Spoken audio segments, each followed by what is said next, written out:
can you tell us a bit about your work with deaf-blind families and children? We're based in London. We work for the London Deaf CAMS team, and at the moment we facilitate a support group for parents and carers of deaf-blind children. So CAMS is referring to children, young people's mental health service. So parents, the young person will be referred to our service for a variety of different reasons. But one of the things that we've seen sort of increasing among the deaf-blind people is that parents, families say that they don't know any other young people who are similar to theirs. They feel isolated. So that was the reason why we wanted to set up a group for parents and carers to meet, share experiences, just get to talk to each other. We regularly invite adults who are deafblind themselves to share their experience as well. It's been running for about 1 year and a half. It's face to face, and it's a privilege to facilitate. So has it been a help to have role models then to show kind of younger children how it is to cope with this world? Yeah, I think it's really important to be able to ask questions about deafblind adults, what's their experience, things that have worked well, and learn from their experiences. I think also it's really difficult when you're told that your child should start learning tactile BSL or hands-on BSL. It's really difficult to know what that looks like in practice. So I think it's been really important for parents to meet successful deafblind adults and see that there's a range of communication modalities that can be used and taught.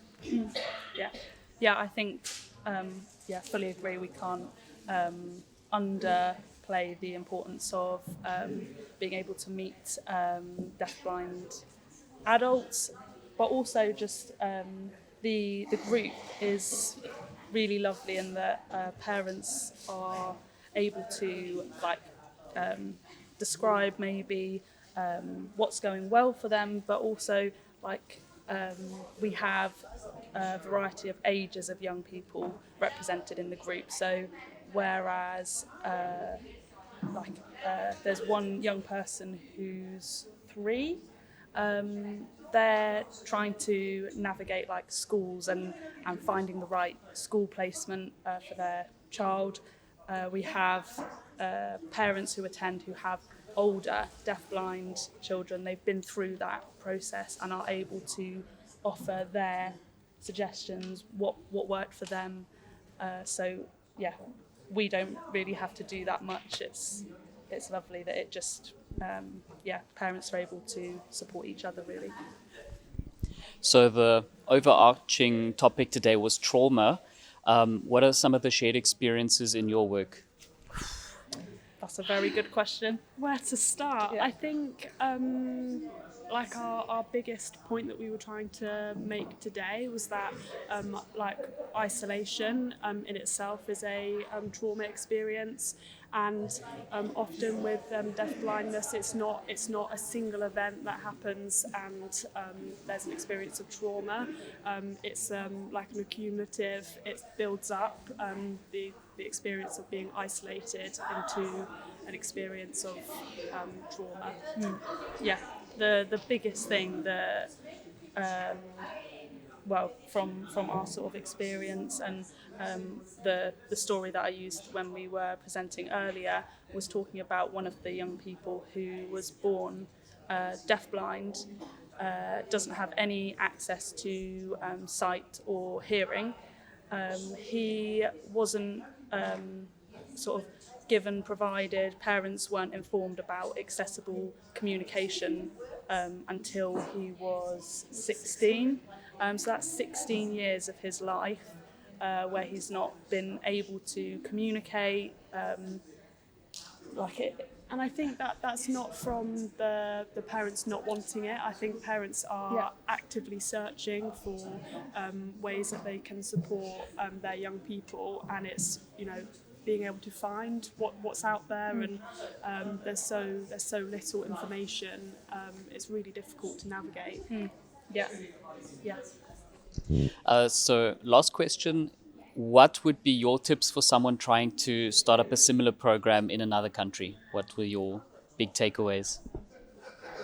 I think the best way to start is by going through clients that are on your caseload. There's probably already some deafblind clients that you're not aware of, and I think it's really important to network with like local organisations. So if there's specialist teachers, if there's specialist schools, Charities. networking with them and finding out what's available in the local area, and like working out where the gaps are for deafblind people.